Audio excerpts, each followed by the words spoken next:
A chance discovery of a flower near a mountain spring in Wales would begin a journey for one of the most imaginative thinkers of our time, Edward Bach, a passionate and devoted physician who turned his back on orthodox medicine and began researching the healing power that nature provides for treating disease.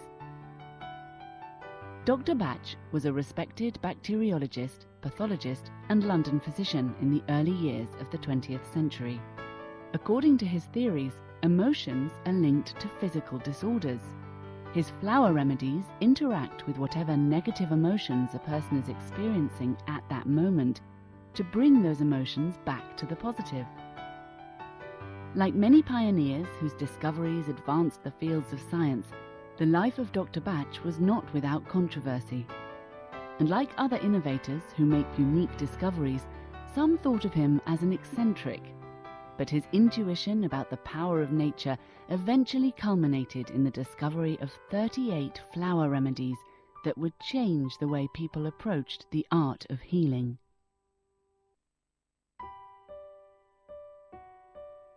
Edward Bach was born on the 24th of September 1886 in the village of Moseley, located just on the outskirts of the city of Birmingham, England. Throughout his childhood, Bach often visited the countryside. He was an intuitive boy, very sensitive to his surroundings, and enjoyed walking among the trees, birds, and wild flowers. But in stark contrast to the natural beauty of the open fields was the city of Birmingham. This manufacturing city is considered the birthplace of the Industrial Revolution. Upon leaving school, Bach went to work at his father's brass foundry. He had suppressed his childhood dreams of becoming a doctor, as he didn't feel he could ask his parents to stand the expense of his medical training. But with its constant noise and seemingly claustrophobic conditions, the work environment at the foundry did not suit the young Bach. He did, however, find a very different inspiration from this industrial setting. Edward Bach was a keen observer of emotions and saw how illness took its toll on the workers. Fear of illness was as great a problem as illness itself, because a sick man could not work nor afford the expense of large medical bills, and the cures offered did little more than mask the symptoms. Finally, Bach told his father of his desire to become a doctor. With his family's blessing, he left the foundry to pursue his passion for alleviating human suffering and went to Birmingham University to study medicine. For 6 years, Edward Bach voraciously consumed his education, first at the Red Brick University of Birmingham and later at University College Hospital in London, where he qualified as a physician in 1912 and joined the Royal College of Surgeons. A year later, he obtained the further degrees of Bachelor of Medicine and Bachelor of Surgery, and in 1914 added a diploma in public health from Cambridge. During his tenure at University College Hospital, he researched vaccine therapy in the bacteriological department. Bach discovered that certain intestinal bacteria were closely connected with chronic disease and its cure. He developed vaccines from these bacteria that were found to purify the intestinal tract. While encouraged by the results of many vaccines, he was distressed over the use of injection, given the pain caused by use of the syringe needle. By the time the First World War broke out, Bach was already highly regarded as a physician. The hospitals in England overflowed with soldiers returning from the front line. Some men had horrific injuries, while others were suffering from the effects of gas poisoning, amputations, and shell shock, what we today call post-traumatic stress. Although Bach's ill health restricted his ability for military service, he was placed in charge of 400 wartime hospital beds. While spending every spare moment working at his research into bowel disease. During his time spent with the injured soldiers, he began noticing that some, with the same conditions as others, fared much better in the healing process, though he wasn't certain as to why. Unfortunately, in 1917, his efforts came to an abrupt halt as he collapsed at work with a massive hemorrhage and was rushed into hospital. Doctors operated on him, removing a cancer already in an advanced stage. He was given only 3 months to live. But for the tenacious Dr. Bach, there was too much work left to be done, as he felt he had only scratched the surface with his research. Though still very weak and just able to walk, he got back to his laboratory with an intense desire to do all he could in the short amount of time he had. With new purpose, he became stronger, defying all odds and amazing his colleagues with his renewed health. To say Bach was a workaholic is somewhat of an understatement. His window at the hospital was known as the light that never goes out because of the long hours he kept. The following year, Dr. Bach was given unofficial permission to inoculate troops in England, with the result that thousands of lives were saved. This only brought more patients to his door. He ran his private practice where the elite of the profession were located, on Harley Street in London. Because of his immunology research, he was looked upon as a genius with an even bigger future in front of him. And yet, though a successful physician in the middle of the city, Bach's yearning to live closer to nature was one that never left him. He was known to walk to a small park in the city and just sit and look and listen to nature in the midst of the bustling city. Ironically, that same love also caused him great pain, as a city park was no match for the pastoral countryside he had enjoyed as a child. In March 1919, Edward Bach was appointed pathologist and bacteriologist at the London Homeopathic Hospital. Exposed for the first time to the principles of homeopathy, Bach set out to delve deeper into the subject. Of particular interest to him was the Organon, the seminal text on the subject written by the father of homeopathy, Samuel Hahnemann. Though Hahnemann's discoveries had been made over a century earlier, Bach was fascinated that Hahnemann had, too, seen a connection between intestinal toxemia and chronic disease. He decided to prepare the bacteria using homeopathic methods to see if those preparations would work as well as the vaccines. This was a great success, and the new remedies became known as the 7 Bach nosodes. Hahnemann's theory was to treat the whole person rather than the symptoms of disease alone, and he stressed the importance of the mental and emotional state of the person being treated. Dr. Bach felt a kinship to Hahnemann, as he had always been interested in the individual needs of his patients as people, believing that orthodox medicine concentrated too hard on diseases and not enough on the whole person.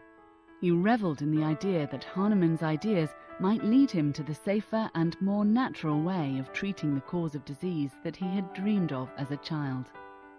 In his consulting rooms, he began trying to apply Hahnemann's insights by categorizing his patients and searching for links between their personalities and the bacterial nosodes that they needed. He found he could often predict the nosodes he would need to use on a patient just by looking at the personality type. In 1922, Dr. Bach decided to give up his post at the London Homeopathic Hospital in order to concentrate on his research, although he continued to receive and treat patients at his London consulting rooms. He opened a large laboratory in Park Crescent, and it was there that Edward Bach met radiographer Nora Weeks. She too found the prospect of healing by nature fascinating, and she was a firm believer in the directions his research was taking. Later she would become his assistant, although by all accounts the relationship between the two remained purely platonic. Bach had long taken exception to using bacteria, the product of disease, as a cure for disease. He wanted to find a natural, pure equivalent for the 7 bacterial nosodes he had previously discovered, so he began to experiment with plants that might replicate their effects. Bach's transformation from traditional physician to holistic healer was well underway. By the standards of his day, when doctors were expected to be rather reserved and distant, Edward Bach was known as an unconventional man. It wasn't uncommon for him to join in sing-songs in the pub and stand drinks for the locals. He would sit in the bar and watch how people behaved. This, in particular, always being an endless source of fascination for him. Despite this sociable side to his nature, formal occasions made him a reluctant guest. At one particular dinner party, in a large banqueting hall, he began examining the faces, gestures, and mannerisms of the other guests as a way of curing his boredom. He considered how he might group these personalities and emotional types, and he wondered if those with similar types of personalities and emotions would suffer the same diseases. In a flash, his intuition told him that all these people could suffer from every kind of disease, but the way they reacted to the disease could be grouped together. He realized that the answer to treating disease was not to focus solely on the chronic disease alone, but instead to find a treatment for the negative moods and emotions that were responsible for the breakdown in health in the first place.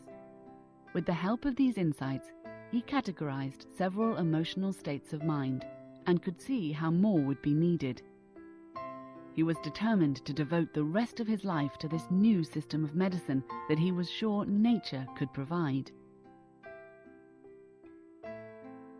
It was the search for these new, simpler and more natural medicines that took Dr. Bach to the Welsh countryside. In Wales, in 1928, he found Impatiens glandulifera and Mimulus guttatus growing wild, and prepared remedies from them using homeopathic methods. Dr. Bach began using the new flower-based remedies on his patients. He prescribed them based on the patient's personality and achieved immediate and remarkable success. Next, he added clematis to his collection. These 3 remedies were so successful that by the following year's end, he had given up using any other medications, while continuing to look for more remedy plants to prepare. In 1930, Bach did what other physicians considered the unthinkable.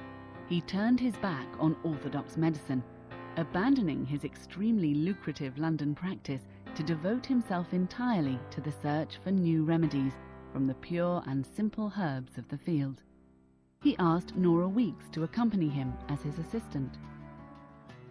Dr. Bach continued to strip out unnecessary ideas and theories from his practice, including the old laboratory-based methods of making remedies. Instead, he devised 2 new ways of preparing the flowers.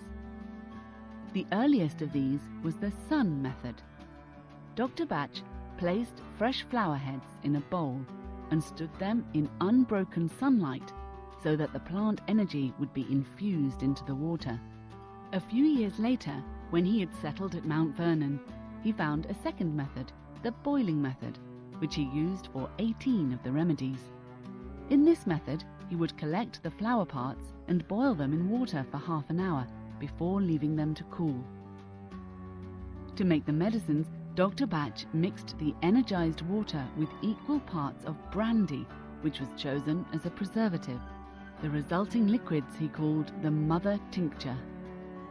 He then made stock bottle dilutions by adding 2 drops of the mother tincture to 30 milliliters of brandy. From 1930 to 1934, Dr. Bach and Nora travelled over scattered corners of England and Wales, preparing and testing remedies from many plants. He experimented using these preparations with his patients. Over time, he settled on 19 remedies. Most of the remedies were made from flowers, with the exception of rock water, which was potentized in 1933, using water from a forgotten spring. In a couple of instances, olive and vine, he wrote abroad and asked friends in Switzerland and Italy to prepare the remedies to his instructions so he could try them out on his patients. One of his favourite rural destinations was a seaside town on the east coast of England called Cromer.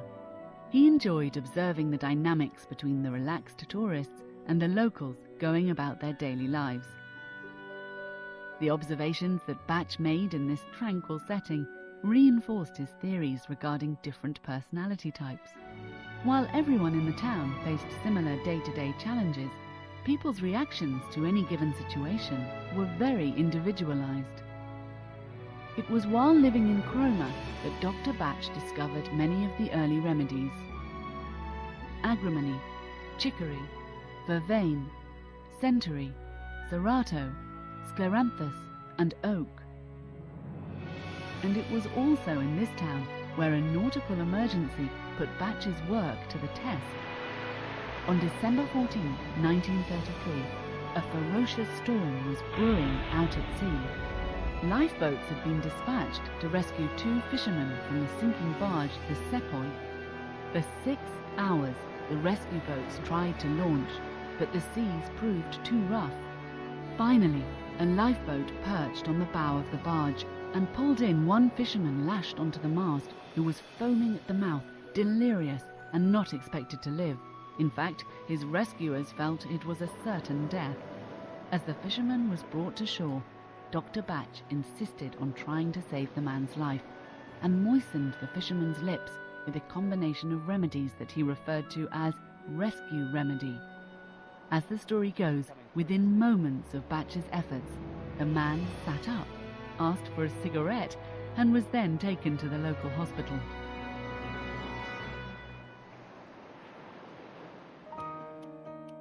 By this point in Bach's life, the flower remedies were already gaining fame through word of mouth. He had published several articles and books on the healing powers and efficacy of the remedies, yet the medical profession was slow to accept his ideas of healing. He also advertised his remedies in newspapers, much to the disapproval of the General Medical Council. For the next 4 years, threats were made to strike his name from the medical register. Finally, he retaliated by penning a letter to the council, stating that he no longer considered himself a physician, but a herbalist. And in a later letter, he rescinded his association with orthodox medicine, never to hear from the General Medical Council again. After years of travelling, Dr. Bach and his assistant Nora felt it was time to establish a centre where they could continue making their remedies. They settled into a rented Victorian cottage called Mount Vernon in the sleepy village of Sotwell, Oxfordshire. Their dear friend, Victor Bullen, a builder from Cromer, joined them later to help them in their work. Bach was delighted to find that almost all of the remedy plants grew within a mile or 2 of this new home. With his savings from his London practice days now well spent, there was little money left for furnishings. He collected wood and made his own furniture, which still resides in Mount Vernon today. And though money was sparse, Dr. Bach would not charge for his services or remedies. He felt that health was the right of every individual, and his remedies were simply a natural extension of healing. Ironically, it was the patients themselves who felt uncomfortable about the free consultations. Many wouldn't return for a second visit because they felt they were taking advantage of his good nature. So Dr. Bach put a charge on the treatment to make people feel that they weren't just taking, but giving something in return. The remedies were becoming known far and wide. Bach was acquainted with the Nelson family, owners of the oldest homeopathic pharmacy in Europe, based in London. He would travel to London to deliver his mother tinctures there, and to 2 other pharmacies. Bach also continued to treat people who came to see him at Mount Vernon. It was also during this time that he himself suffered negative states of mind for which he didn't yet have a remedy. He discovered the final 19 remedies by actually suffering himself and finding a plant that would treat him. The dream of Dr. Edward Bach to create a system using nature as a catalyst to achieve good health had come to fruition. And most importantly to Bach, the new system of remedies was safe, effective, and above all else, simple to use. Dr. Bach made one final dramatic statement. He burned almost all the notes pertaining to his case studies and discoveries. He saw the completed system as a gift from nature. He wanted people to see and judge it as it was, without being distracted by theory and speculation. No science, no knowledge is necessary, he wrote, and they who will obtain the greatest benefit from this God-sent gift will be those who keep it pure as it is, free from science, free from theories, for everything in nature is simple. Dr. Bach treated many people successfully with the remedies. He planned a lecture tour in September 1936, but the strain of a lifetime of work had begun to take its toll, and he was only able to give one lecture before falling gravely ill for the second time in his life. At the age of 50, having fulfilled his dreams, this exceptional man died peacefully in his sleep and was laid to rest in the village churchyard, a short walk from Mount Vernon. Etched on his gravestone is the inscription, "Behold, I'm alive for evermore," and through his remedies he is. Dr. Bach left his work in the hands of his friends Nora Weeks and Victor Bullen. In 1958, they raised money to buy Mount Vernon, now better known as the home of the Bach Centre, and placed it in the hands of a trust. After Nora's death in 1978, the trust was cared for by her partners, John Ramsell and Nicky Murray, and then by John and his daughter, Judy Ramsell Howard, following Nicky's retirement. In 1989, John founded a charitable trust, into which the ownership of Mount Vernon was transferred, so as to protect the house and garden for all time. Today, the Bach Centre is at the heart of a worldwide education program. Practitioners in every corner of the world register here and promise to work using the original methods laid down by Dr. Bach himself. So while it is now a worldwide phenomenon, the system remains as Dr. Bach left it so many years ago, simple and pure, just like the flowers that grow wild in the garden. And for all involved, the simplicity and purity of this method of healing remains paramount. As Dr. Bach wrote so many years ago, this is nature's way and is right.